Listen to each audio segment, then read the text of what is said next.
What's up, everybody? Welcome back to Nerdporeal. I don't have the typical intro because of issues with Adobe, but nonetheless, we have a show, and I want to introduce for our first time on the Nerdporeal network or the Nerdporeal continuum, SciFi Mombie. April, how are you?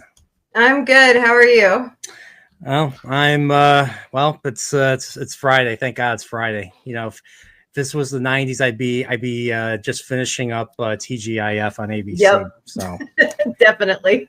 it's funny is one of these days I do want to make a video about a retrospective based on watching that that time slot for years. So good TV times, definitely. I miss those shows. Yeah, I watched that I used to watch weekly, and believe it or not, when I was 6th or 7th grade, I started watching Voyager on UPN here in Chicago, and that was pretty much the first time I ever watched a show from week to week, just religiously. So, but yeah. So I figure, I introduce you. So SciFi Mombie, where did that name come from? So it's kind of threefold. To start, my sister and I call her Big Red so that I don't dox her. We had a show, and it was two mic'd up Mombies. It kind of lasted for a month, and then I'm live. I'm talking. I had my friend once. He had his kids there, and his kids are like, "Hey, Uncle Brian," and I'm just like, "It's fine. I'm cool with that." They're lovely. Yeah. Well, co-host Vic lives across town with my ex-husband, so it's just me and Autumn, the producer now, and our kitties. So, but my sister and I both have sleep disorders, and so we feel like moms who are zombies. So we kind of just cut it up to zombie. And then in Return to Oz, in the Oz books, there's a witch by the name of Mombie. And I'm not like her, but I just like the name and the different things that she would do. And then Carrie Fisher, which is right over here. I see. She is one of my favorite actresses. And when she had Billie Lourd, her daughter, yeah. She had her call her Mombie. Interesting. And it just stuck with us. My sister and I both are big fans of Carrie, so we miss her dearly. Yeah, Nimoy was one that hit me. Robin Williams was one that hit me. Hers hit me too, and I thought about that dog that she had. Because she always carried, especially the last couple of years, she always carried around that comfort dog. I think Gary was the name she gave him, and so she's gone. I mean, it was awful. Like, this was right after Rogue One came out. All of a sudden, we hear she had a heart attack on the plane, and they had to land, and they couldn't revive her in time. So yeah, there wasn't a doctor on board. Yeah. Yeah, so I mean, she was same age as my dad. So yeah, she was she was 60. So it's a shame. Yeah. But before that, we're gonna say hello to people in the chat. We have John the Beagle Dad says, "I am looking forward to this, and I don't care how late it is." And then we have a Mombie fan. Well, I'm not going to assume the gender. Fan person FKHC 2005 says, "Hail Mombie," not Hail Nerdporeal. Otherwise known as Tim. Yep, that's Tim. Okay. And then we have my friend Gadfly Fiction. We have, oh my God, it's Zax. What's up, Zax? Hey, Zax. Hello, and Gadfly Fiction. Yeah. And we have Dempsey, the drunken poet himself. Hi, Dempsey. So I laugh at people's handles and stuff, especially over on TikTok. They are hilarious. So. Yeah, I came up with Nerdporeal because of I may or may not like a series called Star Trek or something. And I used to have it's a show about about people that work in space, and there's an elf guy named Mr. Spock. So, Oh, you mean this guy right here? that guy, the one that Sir Mr. Shatner was jealous of for stealing his thunder and everything. So, but the name Nerdporeal is a play on the word corporeal. And I was thinking about the fun times when I was a kid. So I, thanks to my dad's influence, I started getting interested in the original series as a kid, and I would start collecting the tapes, the VHS tapes that came out.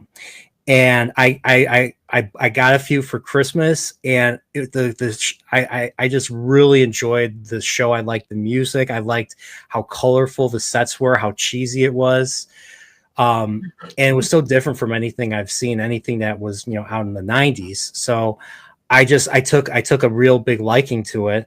And I just kept getting more and more interested in the franchise. And I eventually got a couple of books from the 90s. There was one called the Star Trek Chronology, and there was one called the Star Trek Encyclopedia. And I used to, when I was, I didn't have friends growing up. So I was at home either playing Nintendo games or watching Star Trek or reading my nerdy books that I actually still have my copy of the Star Trek Encyclopedia. Nerdy books. Star Trek novel, Vonda. I have. I used to have the whole original series set, and my ex-husband sold them at a garage sale without my permission. Well, what the VHSs? Yeah, like I guess the blue ones, or the 80s ones, the ones that were like a purple and the pocketbooks. I was collecting all of them since a teenager. My mom was big into like going to the used bookstore. And the one we went to, he was always getting in a new collection from somebody of all the original series books. So then I just started collecting them all. But yeah, I didn't bring them in the house and mark them do not sell. And it had my TNG tapes in the box. It had my gold foil Deep Space Nine #1 comic that my dad bought me in the box. So I lost so much. Did you watch Deep Space Nine when it came out? I did. Yeah, that was my jam. See, what night was that on? Was it Wednesdays or was it Thursdays? Because here, I don't know how it was where you were, but here in Chicago, it was instead of being on channel UPN, which was like a independent station here, channel 50. That one was actually on WGN. It was on a different. Deep Space Nine was on WGN. It was Channel 9. The same station that plays all the Cubs games. Here was. I'm in Springfield, Missouri, which I'm actually your neighbor. Oh, okay. You're a good 6-7 hours away.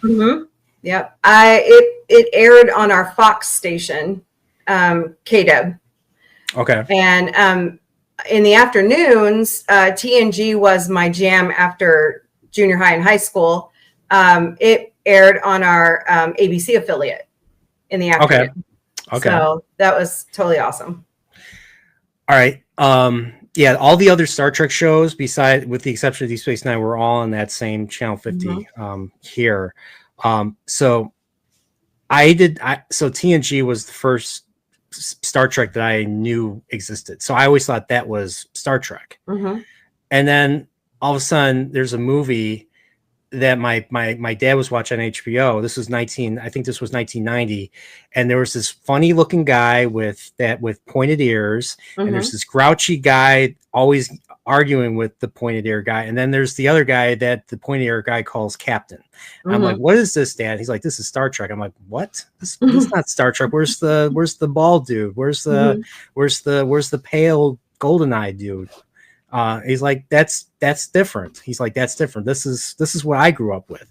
I was like, I'm like, really? So, and then I watched, and I actually, as a kid, because I honestly thought Next Generation was, well, I was a kid. I was 4 or 5 when it was on. It was boring. It was boring. But I was like a little kid. What did I know? It was boring. They're just talking. And you see space in the background. But then you see this wacky looking, but in this movie, you see this wacky looking, pointed ear guy, and he's wearing these weird boots, and he's flying up the shaft, and they're all singing, row your boat. Star And Trek 5. Star Trek 5, the one that everybody hates. Yeah, is the one I like it. The one that Yeah. I liked as a little kid, and I still have like rose-colored glasses. Like, I know why people don't like it. And especially compared to all the other movies, like, let's say this one that I recently just got a painting from in Portland. Painting. I love Star Trek 5. It's my least favorite of the original 6, but I will always own it. I will always revisit and watch it because I think it's a great movie. Because I like the character. I like the Kirk, Spock, and McCoy stuff. I like the triad and their friendship. You could just tell that it kept growing stronger and stronger the more that they served together. It's I think that triad's the reason why Star Trek is a franchise, and that's what I think. And I mean, of course, you had other great actors in the later show, especially TNG. You had frickin' Patrick Stewart as Captain Picard, one of the greatest performances of all time. And then you had some other great actors. I think Brent Spiner was great as Data, and Marina Sirtis is always she's always looking good. And it was always funny because all my friends, we would get together and talk about TNG the next day. And they're like, why does Troy always have to be the intergalactic cheerleader? I'm like, I think she's awesome. Stop calling her that. What's funny was I heard that it was her that didn't want to be in that outfit. So she always wore that like single outfit for like the first like 6 seasons, and then you get to the episode with the 2-parter with Captain Jellicoe. Yeah, Jellicoe. And he's like, I prefer that you wear a standard uniform. And then she's just like, oh, okay. But then I heard it was actually Marina Sirtis's idea to do that. So so it seems ironic because you'd think that the actress didn't want to do it, but they all hated. One thing I noticed is that they all hated wearing those tight outfits, especially the first couple of seasons. That's why they got like nice, more loose, outfits in season 3. But yeah, that was once the DVDs came out was when I was able to own the shows and watch all the different shows in their entirety. So like for my case, I started collecting original series tapes when I was in 6th grade. My dad would buy some for me if I made the honor roll or something in school. So I had an incentive to do good in school. And I was collecting, I think I collected up to 50 out of the 79 episodes, the 79 tapes that they had. I managed to collect up to 50. Now, was that through not Hamilton? It wasn't Random House either. I'm trying to remember because I bought the TNG tapes from, it wasn't the Bradford Exchange. Maybe it was. But, I only got up to like the end of season 1, and then I just couldn't afford to buy them anymore. So.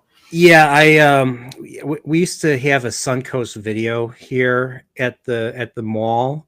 And that used to sell the episodes one by one on tape for like $14 to $16.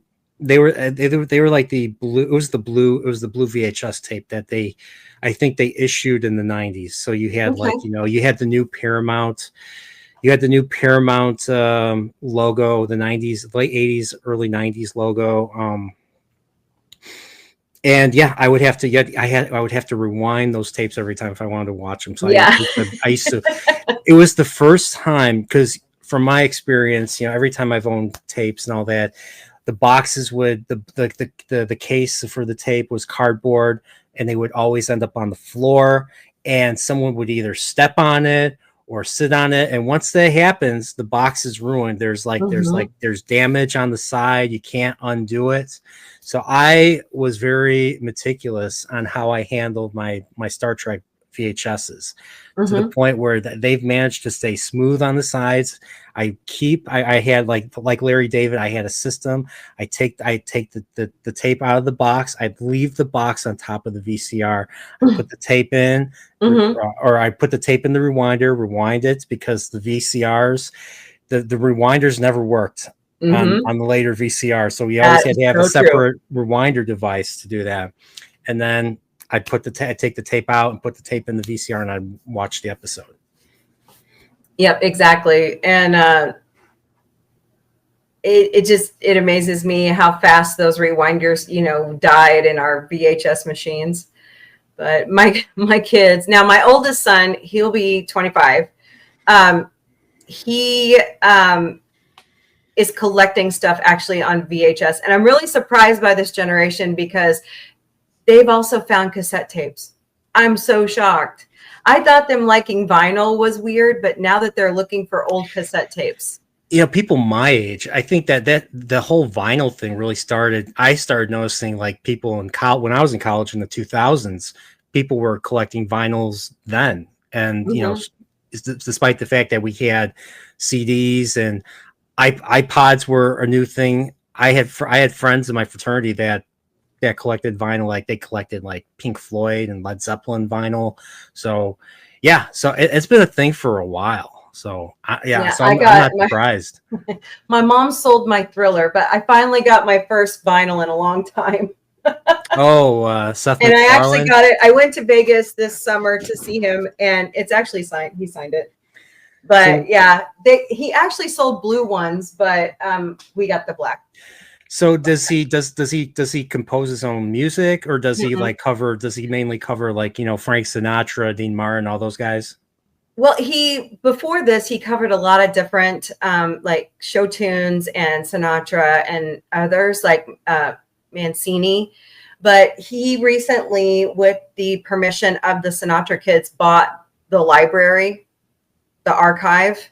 Mm-hmm. And so I believe it's going to be like a 4 album type thing where he's going to go through all that music. And he and Joel McNeely, who did the Orville theme, they're going through and recomposing things, and he's pulling out his favorite Sinatra songs. Oh, okay. Yeah. I forget how many times. Multi-million-dollar investment. Yeah. How many times did he perform like that I'm trying to remember if he performed like that in the Orville, didn't he? In a few episodes? No, and here's the deal. No. This is how humble Seth is. He wanted everybody else who had singing talent to perform more than himself. So we've been sitting there on Thursday nights and we're like, you know what? Seth needs to become like Fontaine on Deep Space Nine. Deep Space Nine, yeah. So we're like, he either age himself up or just put on that really nice suit and be the voice of whatever and sing on the damn show. It's time, Yeah. I got a question now, for if he's you. listening, that would be fantastic, but I highly doubt it. I got a question for you, since we're kind of on the Orville now. Do you think the Orville has a future? Because it's been 3 years since New Horizons came out, and the final episode of that season felt like a series finale. I mean, they still obviously left stuff open, like Talea's in captivity. You still have the Mocklins and the Krill are still they're still the bad guys. The Kalon now are the good guys. I thought that was an odd choice to make, but oh well. Well, I think the Kalon are more your frenemy. The enemy of my friend. What is the saying? The enemy of my enemy is my friend. Exactly. Yeah, and you keep your. I was kind of expecting them to be like keep your enemies closer, or something like that. Yeah. Yeah, but I was expecting them to be like a combination of like the Borg and the Dominion, like they not only manipulate, but they're like they're the existential threat. Mm-hmm. So and it's turned out to be the Krill. Well, at least the radicalized Krill and the Mocklins. Yeah, Yeah. what would have been more interesting had they broken off, like, you have the more, yeah, like you said, the radicalized Krill, and then you have like another sect of Krill, and Mm-hmm. then they would be like that. They would be a faction. The Kalon would still be the evil. Would still be the um, would still be the existential threat that threatens everybody because they want to wipe out organics. Mm-hmm. Um, and then of course you have you have the Krill. You have the Krill, you have the female Mocklins, and of course you have the rest of the Union Mm-hmm. would be the other faction. That's what I was hoping to see. But I don't know. Well, there's They still plenty of time. I mean, speaking of how long it's been off the air, Pretty Little Liars has been off longer. And they just got a new producer, and HBO has greenlit them to come back. Oh That was really? 2019. Okay. So, and Peter Macon was at Dragon Con in Atlanta, what was it, a couple weeks ago? And he said he's been in contact with Seth, and Seth says he's got like 5 to 6 scripts ready to go, including Sympathy for the Devil. And he's ready to go. I have a feeling he's got more than that, The sitting in sympathy, a vault, ready to go. if I remember correctly, Sympathy for the Devil is basically their in between. Like I think they made like it was a comic, and it was supposed to Well, take place in between 2 and New it's a Horizons. novella. What was supposed to happen, it was supposed to be like a 2 to 3 part episode for season 3, Yeah. and Hulu wouldn't greenlight it. And so Seth just said, you know what? I'll just write it in a novella and I'll release it that way. Okay. What was that? Awesome writing. What was Awesome that? writing. What was that about? I because I didn't read it. Oh, you've got to read it. And if you get the audio version, Bruce Boxleitner actually reads it. Oh, does he play the same role? He plays the Mm-hmm. union president. Mm-hmm. I was like, wait, why does he sound familiar? And then I realized it was him. It was him, Bruce Boxleitner from Babylon 5, Captain Sheridan. He's And so of course, awesome. I forget what his character's Scarecrow name and in Mrs. Tron. King. Yeah. I just Tron. yeah, I just bought I spent a lot of money, but I bought the steel box of Tron and Tron Legacy. Oh, nice. So I'm still even though I wasn't even alive when the original Tron came out. I was born in '84. I prefer that movie over Legacy. I saw Legacy for the first time a few months ago. I have a friend in Japan. It's one of his favorite movies. He told me I can't be friends with you if you didn't see Tron Legacy. So I watched Tron Legacy because I remember it got like bad reviews back when it came out. Oh, I don't pay attention to reviews anymore. Yes, because if it's any good, it always gets a bad review. Yeah. And I thought it was just one of those movies that did not I thought it was one of those movies that just didn't live up to it. And I'm watching it, I'm like, despite the criticisms, there were some actually really powerful moments because it's about a son looking for his father. And I thought it was a wonderful there were some really wonderful moments in that movie. I still prefer the original look of Tron though. I like the cheesy animation. I like the old computer look, and I like the blue. I just like the color and all that. So whereas Legacy looks more like the Matrix, I guess you typical could say, CGI kind of. we see all the time. Yeah, More cyberpunky than the original, but that's just me. So yeah. So Dempsey's with me. Dempsey agrees. So. Yeah. But I mean, I think the thing, and Stony Girl and I don't know if you know who Stony Girl is, but we were talking about it the other day about how long the Orville's been off. And for one, I want David A. Goodman and David Cabiza and Michael, I never say his last name right, but I want more comics because we've been reading them actually in between seasons like you're supposed to, how it says. Yeah. And we just have a good time, and we think there's so much more that they could use, ideas that couldn't be made into shows that they could put into the comics. Yeah. What was that book that you just showed? This is the library edition of the Orville. This is all of the Orville comics that are out right now. It's volume 1, so that tells us a lot. Okay. Volume 1. But like the last one we just read was called Digressions, and it's the in-between of Tomorrow, Tomorrow, and Tomorrow, and The Road Not Taken of season 2. Okay. And it links them very well, because you're kind of trying to figure out, okay, why has Kelly got this really weird ship, and it just explains it so much better. Okay. All right. That makes sense. Yeah. You know what's funny is watching those episodes in particular, especially the alternate reality, it felt Voyager. It just felt so Voyager right there. But then watching, like, you know, like they had the base.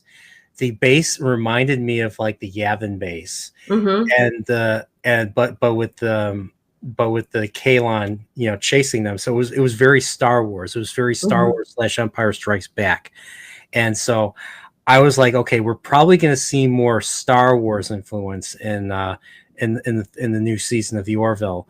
And not only was I right, they had a trench run. That their penultimate episode was a trench run on a planet. So, and you can see where Seth and the crew get all of their sci-fi inspiration. There's even some other shows that he kind of throws in there, but you know, you see the Star Wars, you see Star Trek, Babylon 5, you see Stargate. Like when they're walking through the Moclan female camp, you see the gates, you know, and you're going, oh, okay.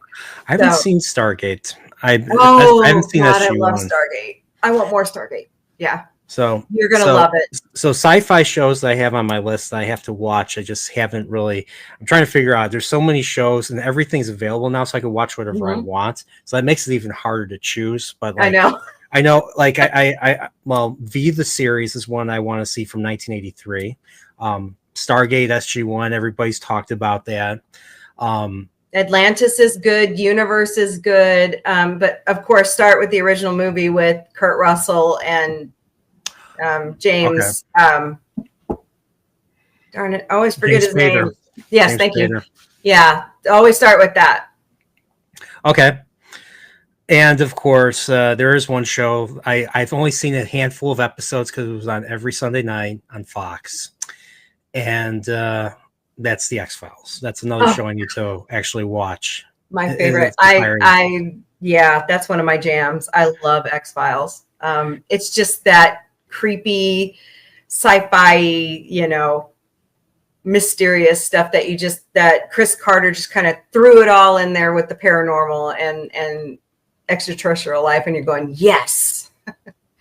So. Yeah, I was just watching like Silence of the Lambs the other day, and I was just thinking like, what other good FBI stuff? What other good FBI, you know, entertainment's out there? And I was thinking, well, X-Files. You have Mulder, you know, the truth is out there. You know, I think wasn't he abducted by aliens? His character? No, his sister was. He's trying to find out what happened to his sister. Yeah. And then you have Scully, who is the skeptic who doesn't believe any of this, and they pair them together, and that brings, you know, interesting, you know, writing and interesting storytelling and all that. So and the conspiracy underneath it all, and that our government's been a part of it all along, and like, you know, we just had the UFO files released lately, you know, and it's kind of true.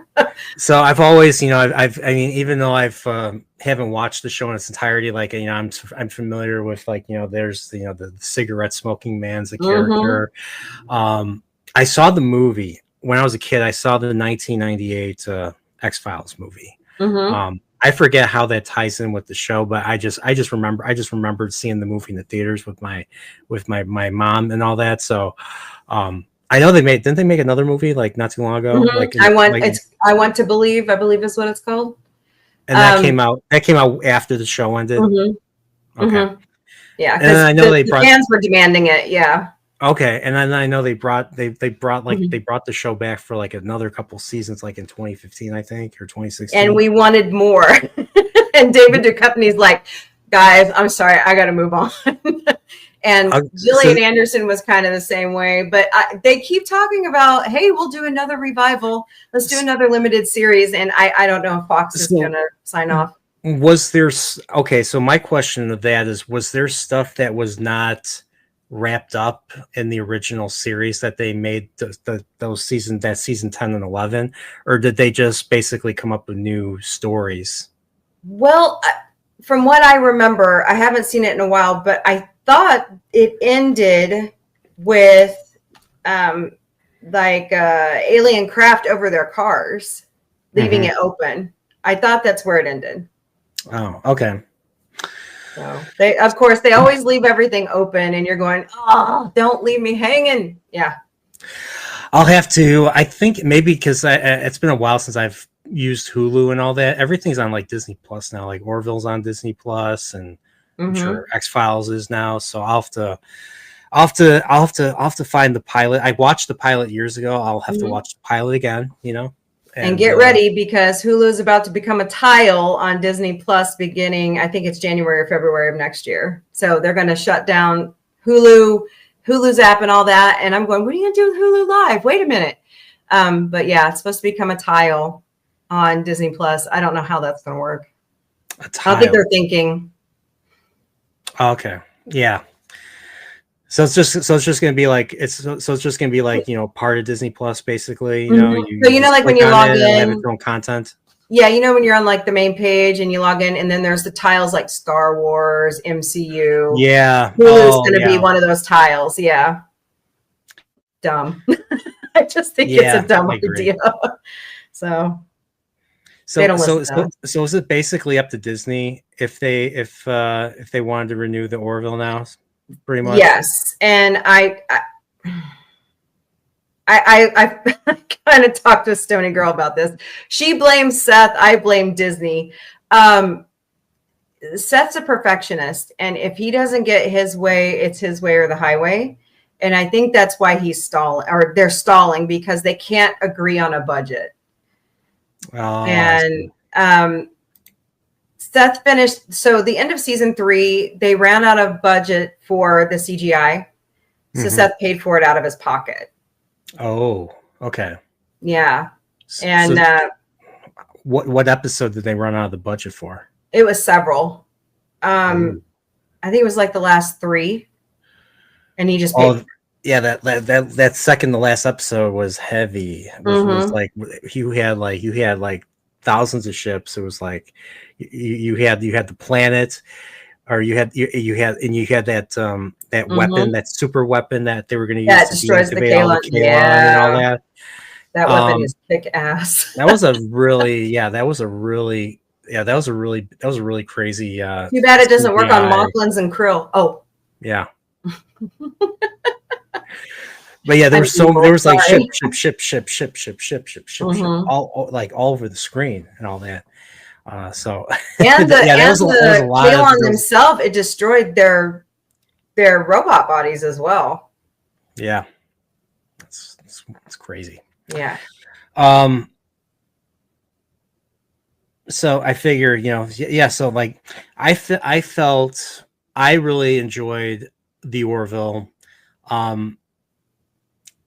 I wasn't the biggest fan of the 3rd season, but I already had that discussion with Orville Nation and all that. So, but there were a lot of things I did like about the Orville. Season 2 was my favorite season of the Orville. Identity parts 1 and 2 are my favorite episodes. Like I literally I was like on the edge of my seat. My eyes were glued to the screen. Now, I watched them both together because I was late. I was kind of behind, so there were both episodes. I was watching part 1. I was like, oh crap, I gotta watch part 2 now. Yeah. And everything. And part 2 is like, I was not expecting part 2 to be so crazy. Like it just like first thing they get the ship back, but there's still the fleet, and then there's a fleet battle. Like, holy crap, there's a fleet battle.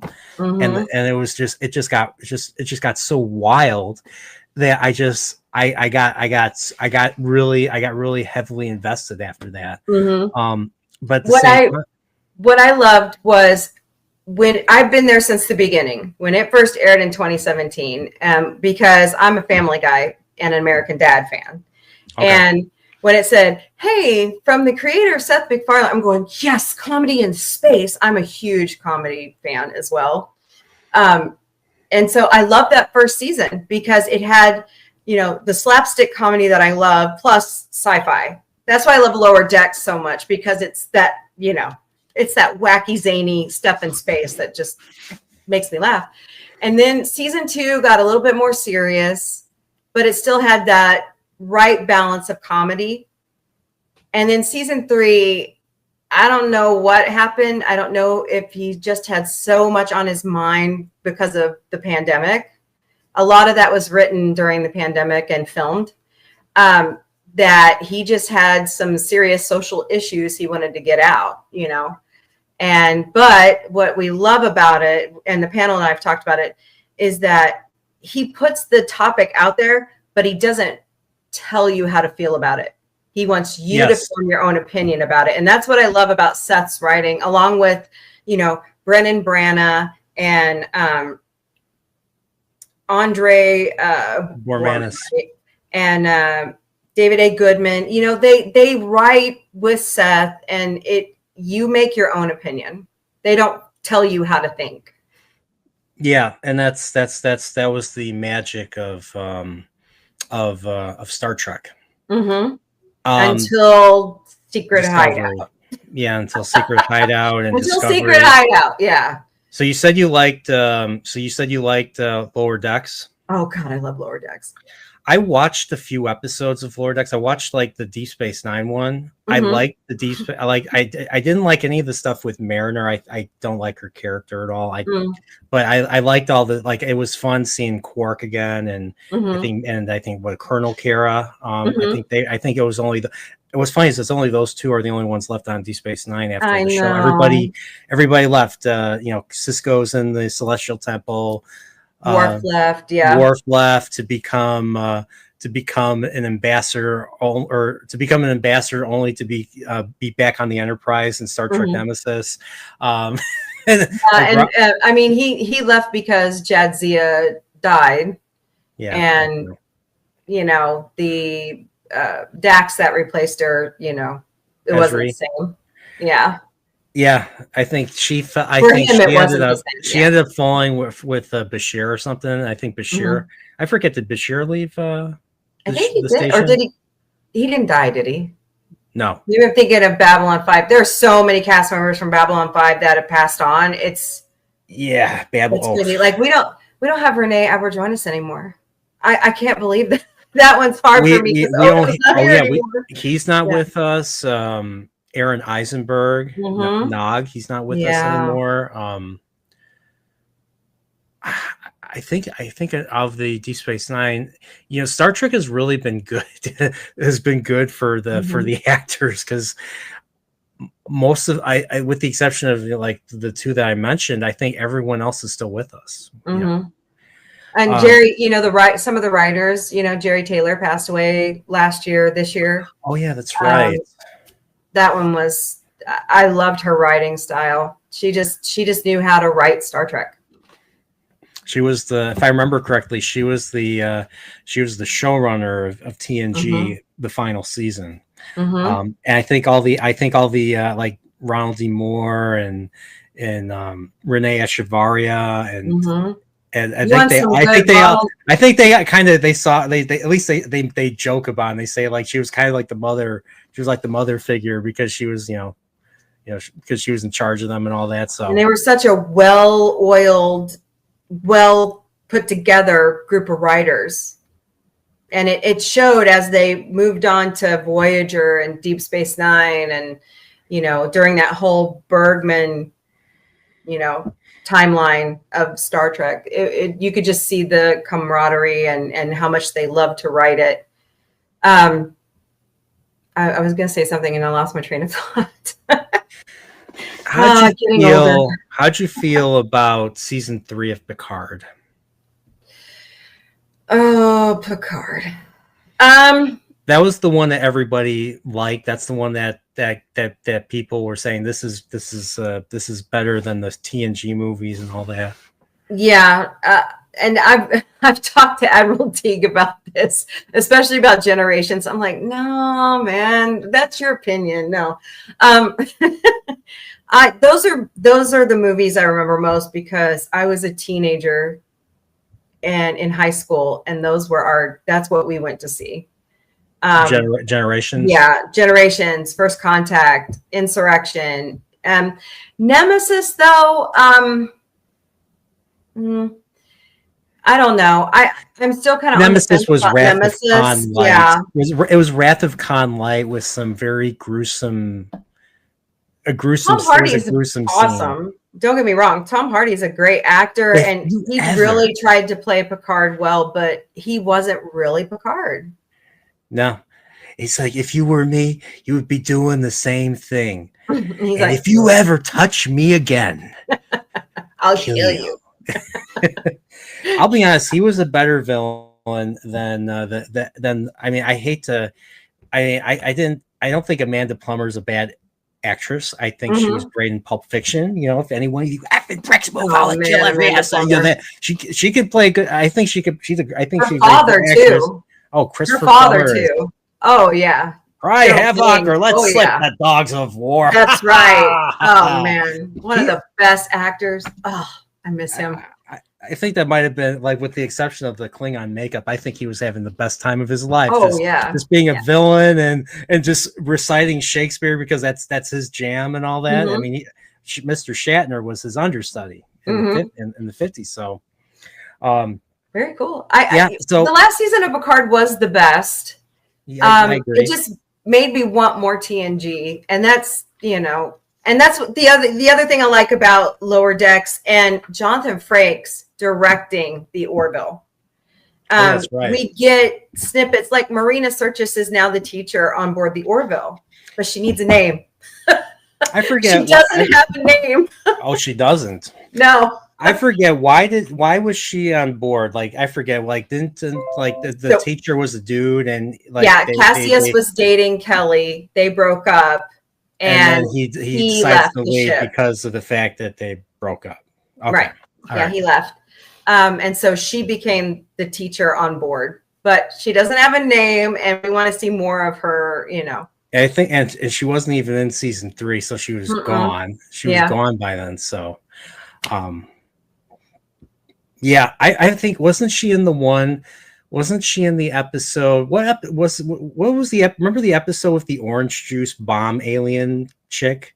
Like, she was bleeding orange juice, and the orange juice was actually, if it makes contact with oxygen, it's extremely explosive because they don't have nitrogen in their atmosphere to neutralize their blood. That was Blood of Patriots. That's the one I've actually written my fan fiction off of. From a quote at the end of the show.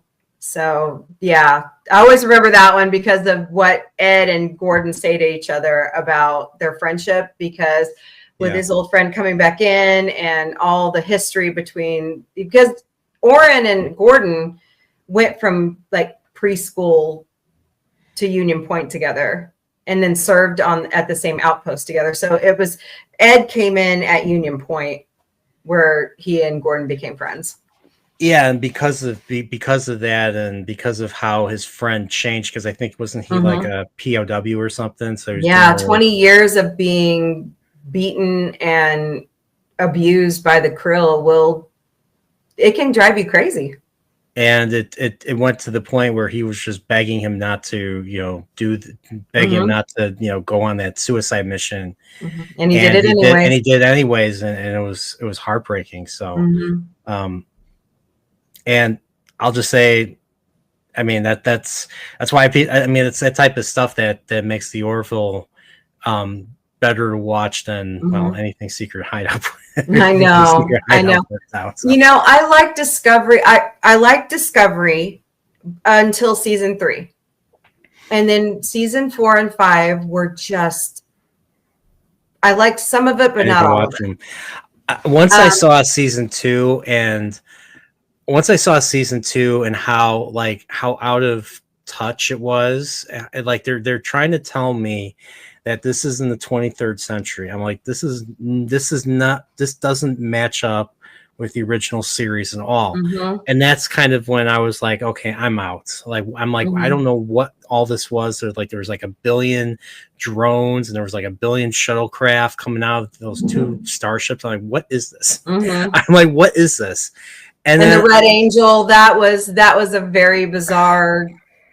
Yeah, that's great that it's her mom, but you know, it doesn't really make sense, you know. No, it didn't. And then I even went further. I gave another chance with Strange New Worlds. They're like, you know what? Everybody liked, you know, Anson Mount as Pike, and we're gonna make the show that Gene Roddenberry never did.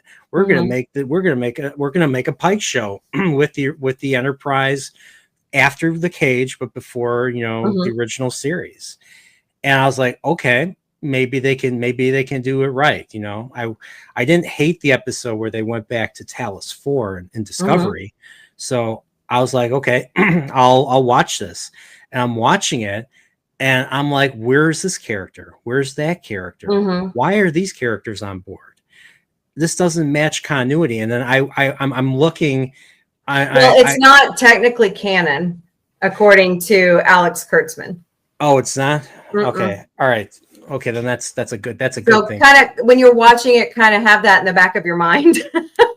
Right. But at least it doesn't match up with the original series and all. I mean, like, well, it's like they brought in Trelane and Roger Corby, and nobody in the show knew them. When they were first shown in the original series. It's like they brought in Noonien Singh family member. Laan. Her name is Laan. Yeah. And I hate my ancestor because he was I'm like, shut up. He was like, shut up. I mean, we know that you're mean to Spock. Go away. We don't like we know that he was alive in Enterprise. You know, we knew that. Yeah. Because he tried to take over the Enterprise.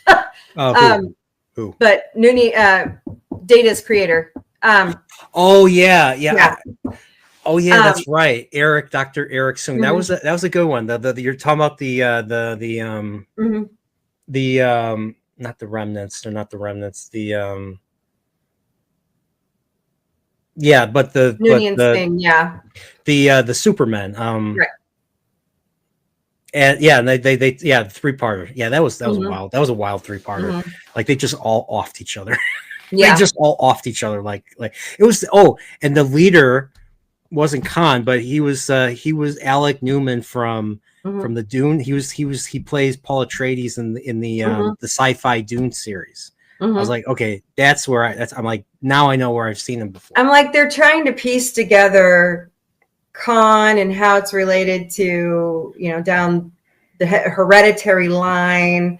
And I'm going, guys, really, do we have to backtrack on this? If you're going to do anything, take the Genesis wave and the Eugenics War books and make them episodes. Take that great writing we already have and put it to good use, you know? Yeah. I liked season 4 a lot. I don't know how you felt about Enterprise season 4. Now, I don't include the finale, but I liked all the arcs that were in season 4. So I liked there was the three-parter on Vulcan. There was the two-parter. There was the three-parter with the augments. The augments, that's what they're called. The augments. There was a two-parter that explains why the Klingons look the way they do. In the original series. Hey, I'll give credit where credit's due. At least they tried to. Yeah, they tried to line it up. Genetic engineering. But you can't explain why Core John Colicos doesn't have head makeup, and then he has head makeup in Deep Space Nine. But hey, that's don't ask that question. There was I think there was a single episode about the transporter, about a scientist trying to recover his son or something. And they also carried that forward into Strange New Worlds with the Doctor's daughter. Yeah. He had her because she had some kind of terminal illness. And I guess I'm trying to remember. That doctor was the same character as the character that Booker Bradshaw played in the original series. I know. Isn't that I'm like, weird? I'm like, why is, if he's the chief medical officer, what happens to him? Does he get demoted in order for McCoy to become? Is he still a bartender? No, I was just kidding. So that made no sense. Yeah. Like they could have. I mean, it would have been cool if they would have brought him on. You know, it's like, hey, this is a specialist, and he is an expert in Vulcan physiology and Vulcan medicine, and hence why why he's the one that saves Mr. Spock from the flintlock attack in the episode Private Little War. That's the Vietnam / the arms race episode where the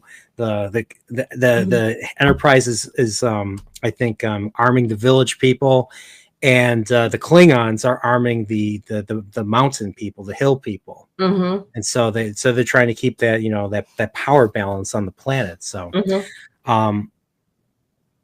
but that's where the character came from, and then I think he showed up one more time in season 3, trying to explain to Spock, like the Lee Merriweather makes an appearance in the 3rd season of the original series. She plays this hologram that just will touch you in the shoulder and kill you.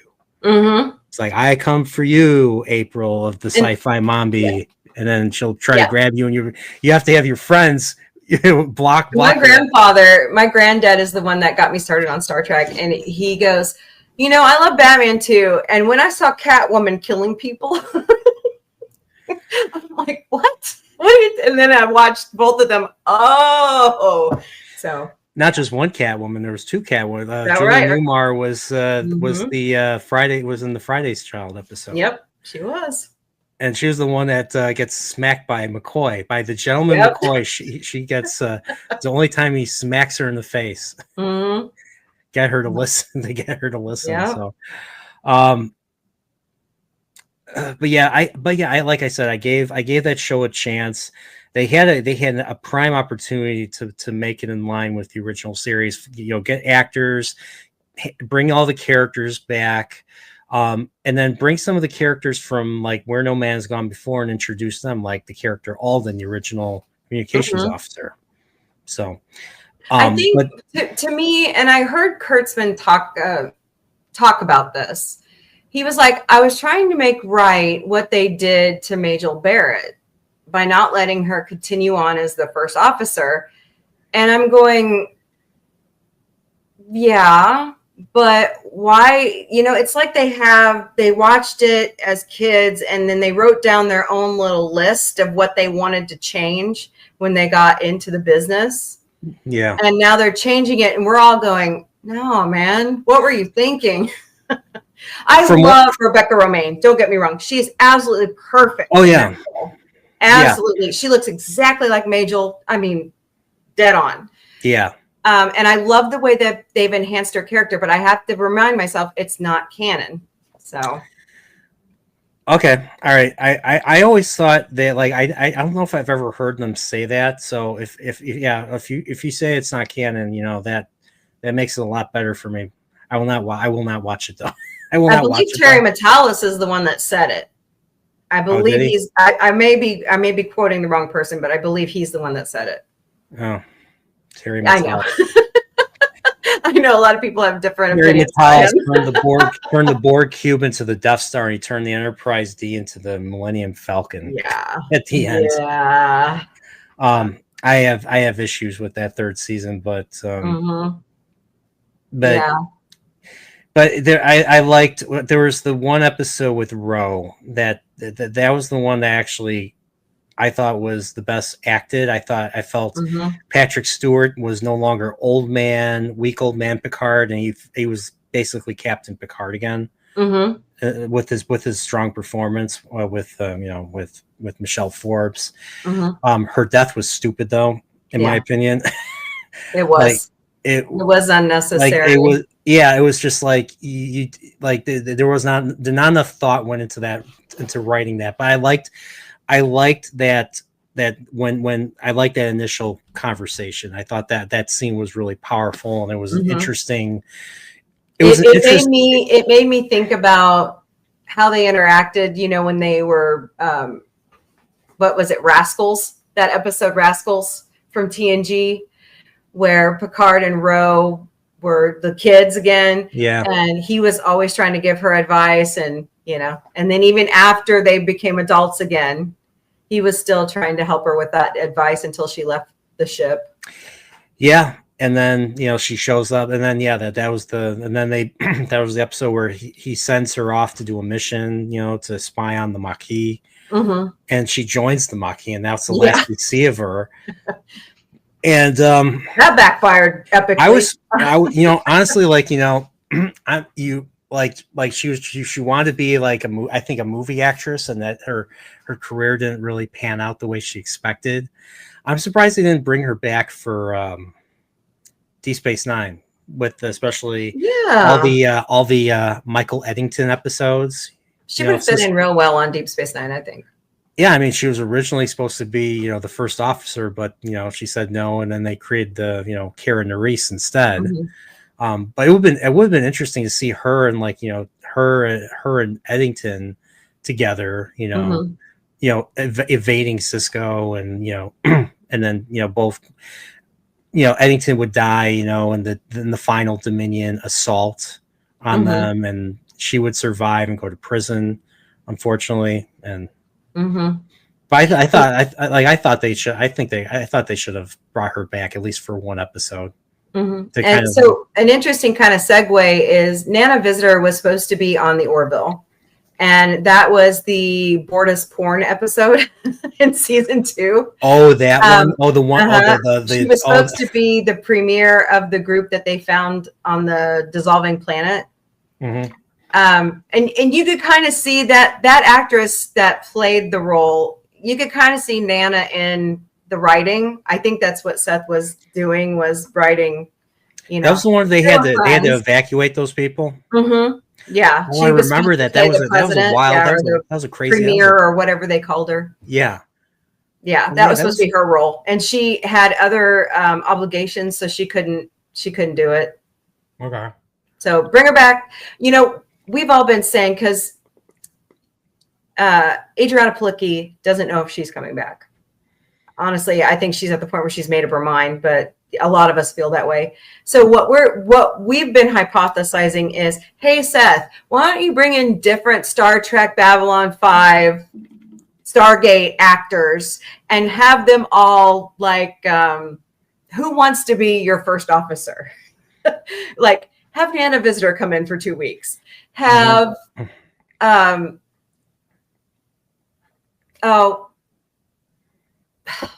can't figure Amanda from Stargate. Have her come in.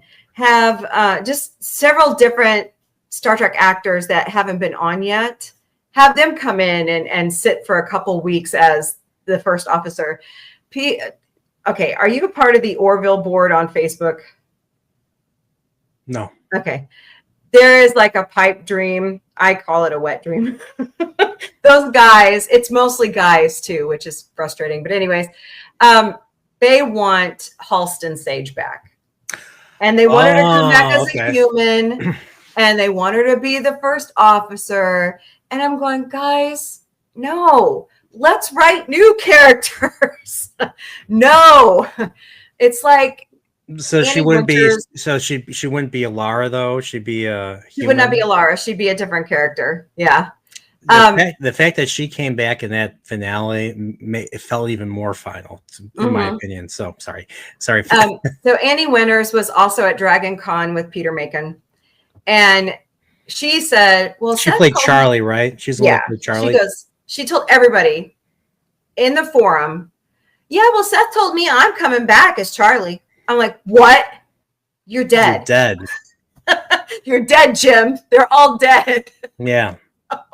And then that lit up the group over on Facebook. And I'm like, guys, come on. I mean, she's not my favorite Orville character. I don't think she's anybody's favorite. I don't. Well, there are people that say, "Well, she grew on me, and I kind of like her now." And I'm like, I don't like her at all. Yeah, like when we were watching, when I was doing because I wasn't working then. When the show was first being dropped, I would do after shows, and none of us liked her character. She just got less and less likable every episode. So, And then all of a sudden, like they, and then all of a sudden they killed her, and now she's the hero and everything. So, Yeah. oh well, oh well, oh well. But Charlie anyways, wanted to join her. I Charlie mean, wanted to join her girlfriend. that's great that Annie is a Emmy winner, but it just felt like she was out of place Was she with the cast. was she involved with a certain Seth? Is that why Maybe. she might have gotten that job?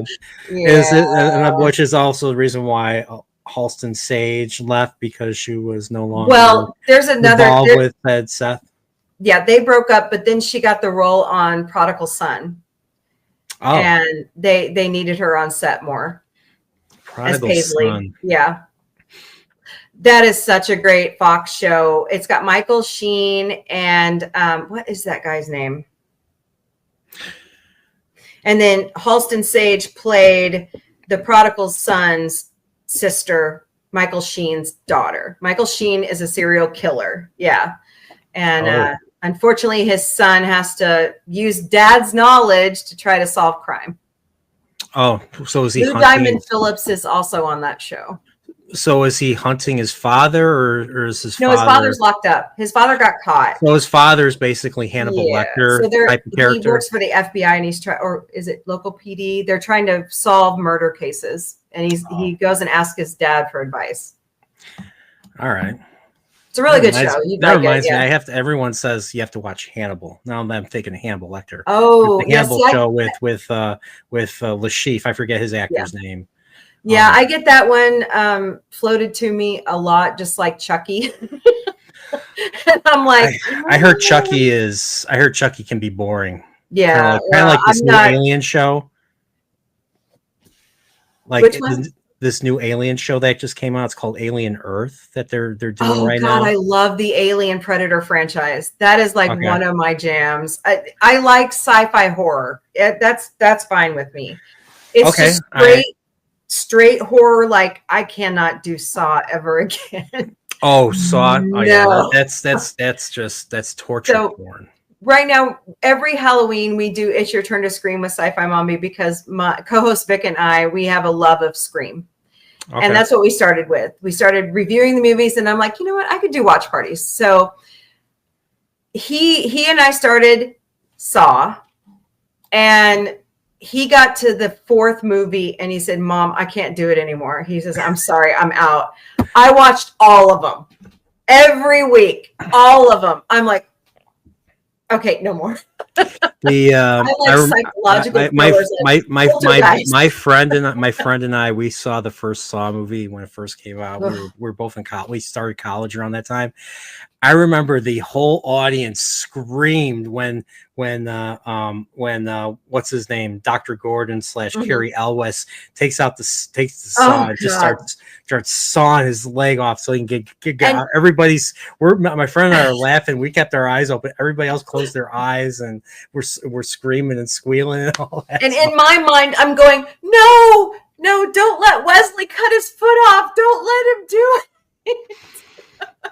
And then several movies later, we find out he's not only survives, but he's like one of the bad guys too. Yeah, that was, oh God, that was crazy. And he's even talking about coming back from war, and I'm going, what? How are they going to fit you in now? I thought you were dead. And then there's more films or something that they made that I didn't even bother watching. So James Wan is a great horror director, but man, Saw just goes too far. It just goes him and Lee Wanell, right? What else have they done together? Didn't they do like other horror together? There's a lot of they're a part of the Blumhouse studios, so they've done a lot of stuff together. My favorite of James Wan is The Conjuring.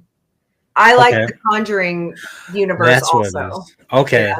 Isn't that the Conjuring? Is that the one with the kid from like Iron Man 3 or something? Same kid, and then I forget the who plays the dad. The dad. I forget who plays the dad in that one. I'm not sure. I know it was It starts out with a family of 7 that they move into a house, and there's like a evil spirit demon that attaches to all of them, and that's why the Warrens have to come out and try to help them. Oh, okay. All right. Yeah. So. Yeah, I've been meaning to. Yeah, that's what it really is. Yeah, I've been meaning to do my series I do every fall it's called Serial Horror Chat. Mm-hmm. I have like an evil monologue that, like, you know how, like, you know, Tales of the Dark Side begins. Mm-hmm. You have this. Oh God, I love Tales from the Dark Side. monologue. Yes, Ron Livingston. That's right. Ron Livingston. Okay. Oh God, I love Tales from the Dark Side. I love the Twilight Zone. I love that kind of psychological sci-fi that messes with your brain. I like it. Yeah. The episode, or the one with the what was it, the movie? I think the original Twilight Zone movie was pretty. And to know the backstory scary. of that movie, it when you watch it, it makes you sad that Robert Zemeckis, you know, that happened on the set. You're going, oh my God. But my favorite Twilight Zone episode will always be Shatner on the plane with the gremlin. Yeah. And then the movie version they did, the John Lithgow was the Shatner character. Yeah. That was really good. That's the one with Dan Aykroyd. You want to see something scary? Yeah, Aykroyd is so awesome. I love Ghostbusters, man. Yeah, he's got so many great movies. I love Trading Places. That one's hilarious. Yeah, I learned what the stock market was, and I learned what commodities were, and and I remember asking my dad, I'm like, they trade orange juice? He's like, yep. I thought it was so dumb when I watched that movie with my parents. I was like, good God. And then of course, you know, I laughed really hard when I saw Coming to America. He throws down like his jewelry or something, and they're like Mortimer, we're back. And it was the same 2 actors. It was Ralph Bellamy and Don Amici. Yeah, great actors. But I mean, going back to Star Trek for a second, my favorite Star Trek movie, because I didn't get a chance to tell you at the beginning, will always be Wrath of Khan, because that's the one that my grandfather, when I spent all the time in the world with my grandparents, he would sit me in front of the TV, and it was always on HBO when I was 5 or 6, and we'd sit there and watch it. And he's like, my granddad would go, do not believe the ending of this movie. Spock is not dead. As long as we remember him. Yeah. It's my I think I give Wrath of Khan's my number 1 movie of all time. Oh God, I love it. Yeah. And then Spaceballs is my number 2. Everybody got that? I'm so excited for the second movie. Number 2. I'm so ready. And I heard John Candy's son's going to make a cameo in it. Okay. That reminds me. I think they came out with a John Candy documentary that his son helped produce. Ryan Reynolds and who is the other Canadian that produced it with him? Yeah, it looks so good. I don't know if it's out. I might have to go. I might have to go find it right after this now, because I heard about this like a couple weeks ago. So I'm trying to remember if it's on Netflix or if it's on Prime Video. I'm thinking it was Prime Video. I think it's Prime Video as well. I'll have to double check. But John Candy. I was telling my buddy this. John Candy was like the first time I learned what a heart attack was. Now I've heard, like a heart attack can be fatal.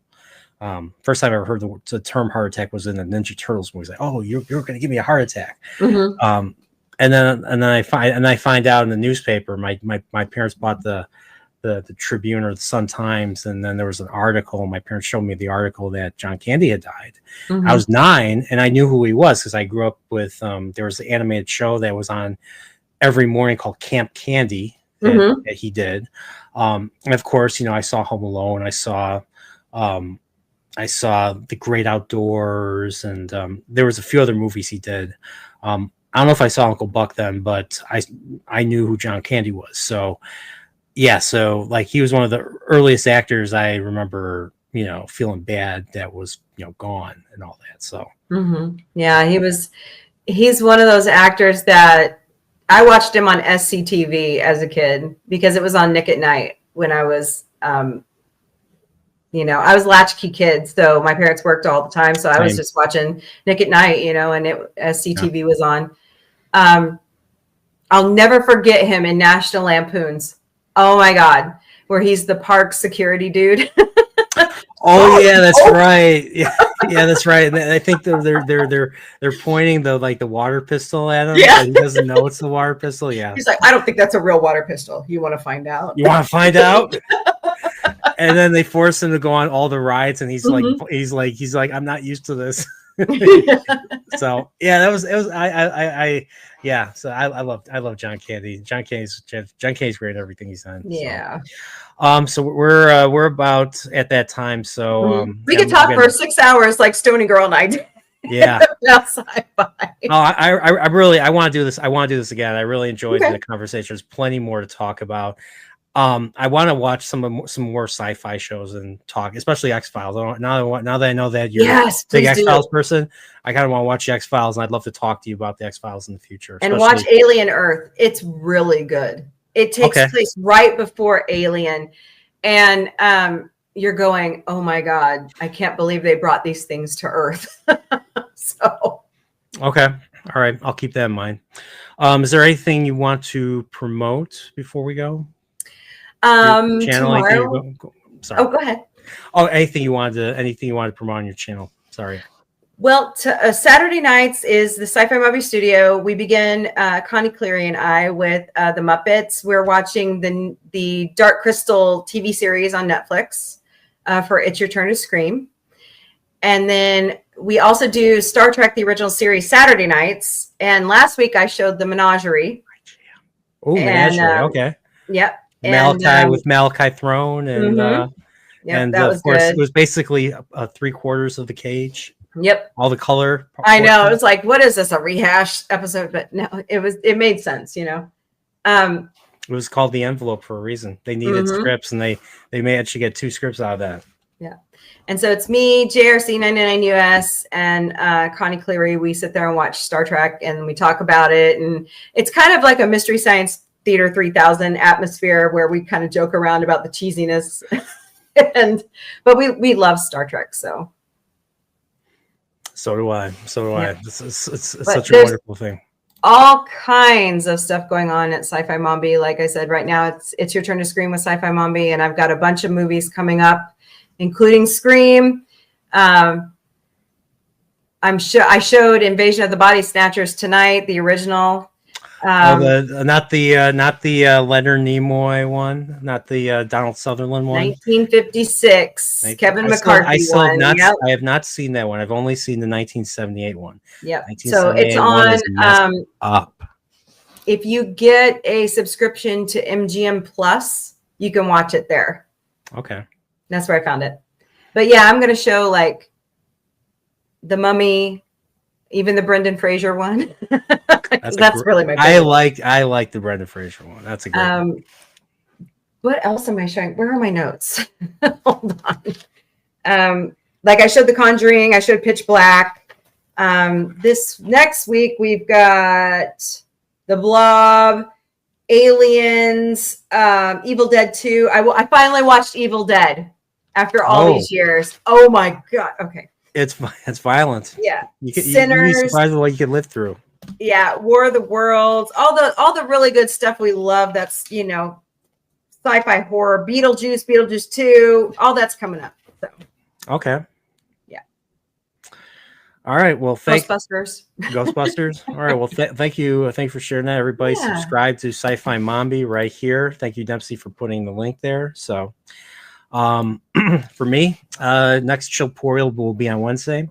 I'm going to have Nerdy Neo on. We're going to talk Metroidvanias, and a few other things. So stay tuned for that. That'll be on Wednesday night. And then I'm having another one on Friday with someone from the White Cloaks channel, from the White Cloaks Discord. And we'll be talking Wheel of Time and some Ooh, other that's pop fun. culture stuff from the 70s and 80s. Yeah, I'm reading Nice. I'm currently reading the Wheel of Time right now, and Me it's too. a very long. That's a very long series, and I'm on book 9. I'm in the middle of book 9. I'm So still in book 1. book 1 is good. Book 1 and 2 and 3 are really good. The book 4, most of it's good. The other later books, you gotta be really into it, in my opinion. And I'm not as I didn't really like them as much, in my opinion. But that's just, well, we'll talk about it later. So, Yeah. but yeah, so I'm doing that. And there's a few serial horrors I'm trying to lock down for next month. And yeah, that's the Nerdporeal schedule so far. I actually want to make a video again. I haven't made a video in almost 2 years now, so I want to make a video again recommending something. And yeah, that's it for me. So all right, well, everybody, subscribe to Thank this. you so much for having me on. It's been fun.